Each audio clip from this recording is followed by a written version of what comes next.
Welcome to my channel knowledge box. तो आज हम लोग करने जा रहे हैं लिरिकल बैलेंस, जो कि बहुत इम्पॉर्टेंट चैप्टर है। जो भी JSSC PGT इंग्लिश के लिए प्रिपरेशन कर रहे हैं उनके लिए लिरिकल बैलेंस को पढ़ना बहुत ही इम्पॉर्टेंट है, क्योंकि ये जो लिरिकल बैलेंस है इस माना जाता है कि जब लिरिकल बैलेंस पब्लिश हुआ था 1798 में, तभी रोमांटिक पीरियड का भी स्टार्ट हुआ था। तो यहीं से इसी एज से हम लोग रोमांटिसिज्म को मानते हैं। तो जो भी स्टूडेंट्स नए हैं मेरे चैनल पे, प्लीज़ मुझे सब्सक्राइब कर ले, ताकि आपको आने वाले जितने भी वीडियोज़ है उसका डिटेल मिलते रहे, उसका नोटिफिकेशन मिलते रहे। तो अभी हम लोग स्टार्ट करेंगे इसके साथ। इस वीडियो को प्लीज़ एंड तक देखिएगा, ताकि कोई भी पॉइंट मिस ना करें। ये जो वीडियो है बनने वाला है लिरिकल बैलेंस के ऊपर, ये बहुत ही इंपॉर्टेंट होने वाला है, और इस पे बहुत क्वेश्चंस आने की संभावना भी है। इसमें जितने भी इम्पॉर्टेंट पॉइंट्स जो भी हो सकते थे मैंने कवर अप करने की कोशिश की है, और ये बहुत ही हेल्पफुल रहेगा आप लोगों के लिए। Lyrical ballads with few other poems got published in 4 editions. तो ये लिरिकल बैलेंस 4 एडिशंस में हुआ था। एक 1798 में, एक 1800 में, एक 1802 में, और एक 1805 में। तो आप लोग बहुत ही अच्छे से इन डेट्स को याद करके रखिए। यह डेट बहुत ही इंपॉर्टेंट, स्पेशली ये पहला वाला और दूसरा वाला। दूसरे एडिशन में हमें प्रीफेस एक मिला था जिसे वर्ड्सवर्थ ने लिखा था। वो मैनिफेस्टो माना जाता है रोमांटिसिज्म पीरियड का। तो ये आप लोग बहुत ही अच्छे से करिएगा। The first edition was public anonymously. तो जब पहला एडिशन हुआ था, जो 1798 में जो पहला एडिशन पब्लिश हुआ था, वो एडिशन एनोनिमसली पब्लिश हुआ था। तो बेसिकली अगर हम लोग समझे तो लिरिकल बैलेंस या रोमांटिसिज्म में जो फर्स्ट जो हम लोग का जो एक ग्रुप ऑफ पोएम्स जो पब्लिश हुआ था लिरिकल बैलेंस में, उस टाइम ये जो वर्ड्सवर्थ और कॉलरिज, ये जॉइंट वेंचर है वर्ड्सवर्थ और कॉलरिज दोनों का। तो इन्होंने एक सेटबैक किया था, एक ट्रेंड चेंज किया था न्यू क्लासिज्म से रोमांटिक पीरियड में। उस ट्रेंड चेंज करने से में इन्होंने नेचर को एक मीडियम बनाया था अपनी जो रिवॉल्ट थी उसको दर्शाने के लिए। जब न्यू क्लासिकल पीरियड में क्या होता था कि बहुत ही स्ट्रिक्ट रूल्स एंड रेगुलेशंस हुआ करते थे, जिसके कारण पोइट्री लिखना बहुत ही कॉम्प्लिकेटेड वर्क माना जाता था। उन्होंने सेट ऑफ रूल्स रख दिए थे कि जो रूल्स फॉलो करेंगे उन्हीं की पोइट्री वैलिड रहेगी, उन्हीं की पोइट्री को पोइट्री कंसिडर किया जाएगा, और वही सेट ऑफ रूल्स को फॉलो करके पोइट्रीज लिखी जाती थी।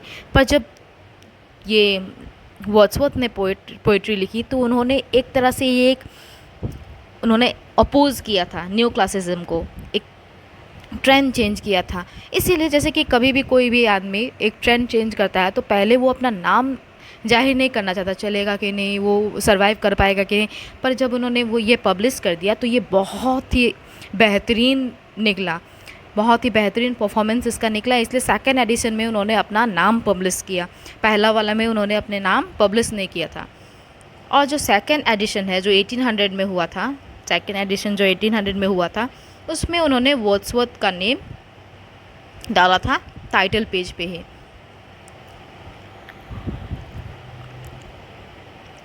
अब जो लिरिकल बैलेंस का जो फर्स्ट एडिशन है जो 1798 में आया था, 1798 में जो आया था, वो कंटेंट करता है, उसमें एक टोटल 23 पोएम्स थे, 23 पोएम्स थी। और उसमें से जो मेजॉरिटी पोएम्स थी वो वर्ड्सवर्थ के द्वारा लिखी गई थी, और जो 4 पोएम्स थे वो कॉलरिज के ऊपर कॉलरिज ने लिखे थे, कॉलरिज के ऊपर नहीं, कॉलरिज ने लिखे थे। The poem begins with Coleridge's rhyme of Ancient Mariner and ends with Wordsworth lines composed a few miles above Tintern Abbey. So ये जो दो इम्पॉर्टेंट पोएम के नाम से जिन्हें आपको बहुत ही अच्छा से नोट डाउन कर लेना चाहिए। अगर हो सके तो आप जब भी मेरी क्लासेस देखने को बैठे एक पेन और पेंसिल लेके बैठे, ताकि इम्पॉर्टेंट जो भी नोट्स है या इम्पॉर्टेंट पॉइंट्स है उसे पॉइंट आउट करें। अगर हम लोग अपने पढ़ाई में जितने ज़्यादा सेंसेस का यूज़ करते हैं, जैसे कि हम लोग देख भी रहे हैं, सुन भी रहे हैं और लिख भी रहे हैं, तो हमें ज़्यादा याद रहता है, ताकि इसे याद कर सके। इस एज पे मतलब जो भी JSSC जो पीजीटी के एग्ज़ाम्स दे रहे हैं हम, मुझे नहीं लगता है कि कोई भी यहाँ मेमोराइज़ करता हो, तो ज़्यादा आप लिटरेचर को ज़्यादा आप समझे तो वही बेटर है. Conveyed through the poems are emotional responses to the natural and supernatural in conversational verse. तो ये एक response है. Responses दिया गया है किस में? Natural और supernatural. तो नेचुरल जो भी नेचुरल थिंग्स है उन पे पोइट्री लिखी थी. और जो कॉलरिज है, हम लोग जानते हैं कि कॉलरिज के पोएम्स में हमें हमेशा सुपर देखने को मिलता है.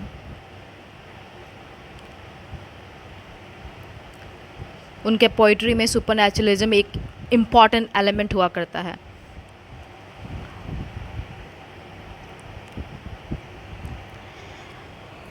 अब देखते हैं कुछ और हम लोग डिटेल करेंगे लिरिकल बैलेट्स में. A few year after the publication of lyrical ballads, Coleridge describe the creative decision that he and Wordsworth made while compiling there project in the critical biography literary. तो जितना भी उन लोगों ने lyrical ballads में अपना contribution किया था उसके बारे में वो क्रिटिकल एनालिसिस अपना देते हैं, जो कि है बायोग्राफिया लिटरेरिया. ये बहुत ही इंपॉर्टेंट है.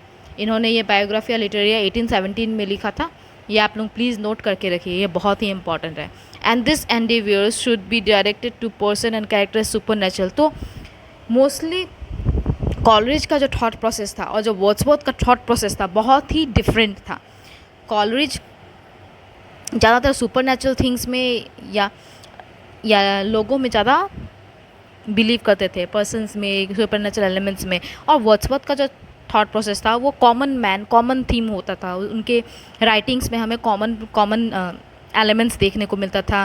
पेस्टल इमेजेस हम लोग देखते थे. जैसे बेसिकली हम लोग को पता है जो रोमांटिसिज्म था वो अपना जो इंस्पिरेशन है वो मिडिवल एज से लेते थे. तो वर्ड्सवर्थ का जितना भी पोएम्स है वो ज़्यादातर इन्फ्लुएंस है मिडिवल एज से.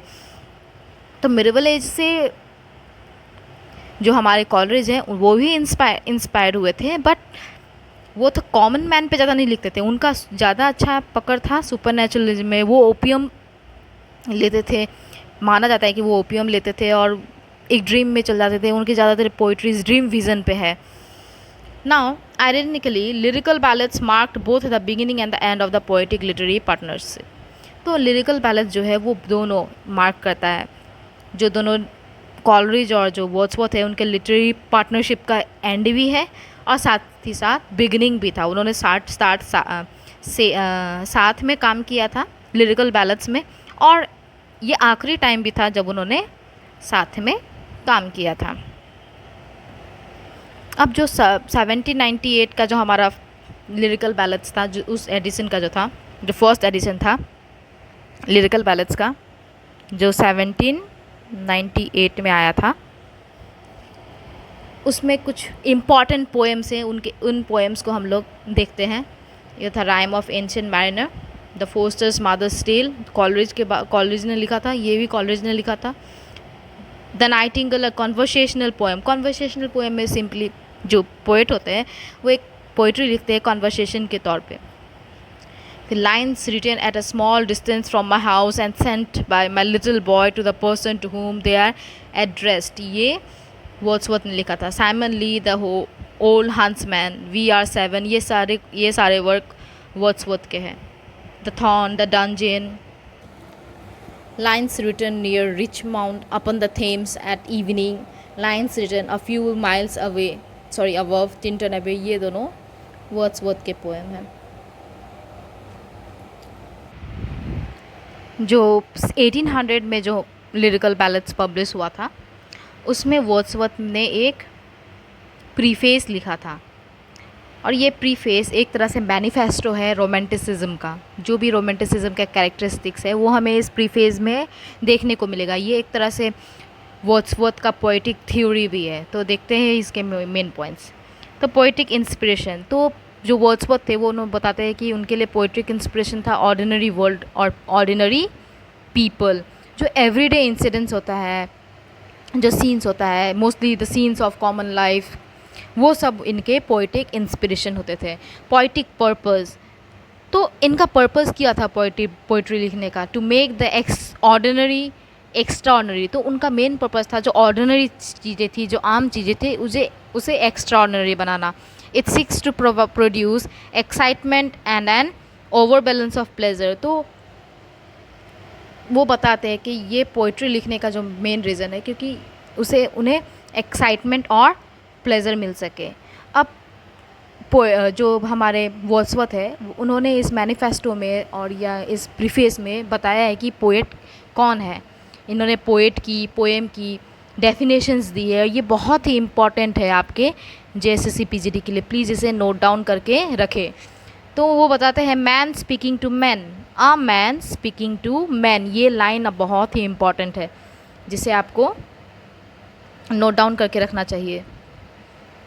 He is from amongst the people, but he is different from them in the sense that a poet is better connected to his own emotions and feelings and has higher sensitivity to the happenings around him। तो जो poet है, जो Wordsworth है, ये बताते हैं कि जो पोएट होते हैं वो he is among us but he is different. वो तो पीपल के अमंग है, ये लोगों के बीच है, पर लोगों से बहुत ही डिफरेंट है। ठीक है, इस तरह से वो पोएट को फिर वर्ड्सवर्थ बताते हैं डेफिनेशन ऑफ पोएम कि एक पोएम क्या होता है। A spontaneous overflow of powerful emotions. तो उनके लिए पोएम होता है spontaneous overflow of powerful emotions. Sensitivity to the outer world and one's own emotion would lead to the poets feel things deeply. तो जो भी पोएट्री वो लोग लिखते हैं, जो भी पोएम लिखते हैं, वो आउटर वर्ल्ड के लिए सेंसिटिविटी होना चाहिए उन्हें। इमोशंस है, खुद के इमोशंस को पे ही वो लिखते हैं। This deep emotions would be recollected in moments of solitude. तो ये बताते हैं जो भी डीप इमोशंस वो अपने पोइट्री में यूज़ करते हैं, जो भी अपने पोइट्री में लिखते हैं, वो recollected in moments of solitude. कब रिकलेक्ट करते हैं? जब वो अलोन रहते हैं। And pen down creating a poem. और वो जितना भी रिकलेक्शंस है, जितना भी मेमोरीज है, वो कलेक्ट करते हैं, वो फिर लास्ट में अपने पोइट्री के फॉर्म में यूज़ करते हैं। तो लैंग्वेज ऑफ दिस पोएम, तो पोएट जो है, जो वर्ड्सवर्थ है, जिन्होंने ये प्रीफेस लिखा है 1800 वाले लिरिकल बैलेंस के लिए, तो वहाँ पे वो बताते हैं जो लैंग्वेज जो प्रीफर करते हैं वर्ड्सवर्थ अपने पोइट्रीज में, वो ऑर्डिनरी मैन का होना चाहिए, जो डेली यूज़ होता है, daily language, the real language of man, the ordinary and daily. कोई हाई फाई लैंग्वेज नहीं, कोई ऐसा लैंग्वेज नहीं जो ऑर्डिनरी पीपल, कॉमन पीपल पढ़े और समझ नहीं पाए, बल्कि उनका जो लैंग्वेज उन्हें चूज़ करना चाहिए वो बहुत ही सिंपल हो, अंडरस्टैंडेबल हो। तो स्टूडेंट्स, जितना भी पॉइंट्स था मैंने जो लिरिकल बैलेंस के लिए हमें जानना चाहिए था, वो सारे मेजर पॉइंट्स मैंने इस वीडियो में कवर अप किया है। और ये वीडियो बहुत ही इम्पॉर्टेंट होने वाला है आपके जेएसएससी पीजीटी के लिए। जो भी जेएसएससी पीजीटी इंग्लिश का एग्ज़ाम देने वाला है, ये चीज़ अगर वो पढ़ ले अच्छा से, बहुत ही हद तक उन्हें हेल्प मिलने वाली है। और अगर आपको ये सेशन अच्छा लगा हो तो प्लीज़ मेरे चैनल को सब्सक्राइब करें, ताकि मैं और भी नई नई वीडियोज़ जेएसएससी पे लेकर आऊँ। और इसका जो नोट्स है मैं अपने टेलीग्राम चैनल पे सेंड कर दूँगी, और ये इसका जो टेलीग्राम चैनल का जो लिंक है वो मैं डिस्क्रिप्शन बॉक्स में दे दूँगी। So thank you, have a nice day.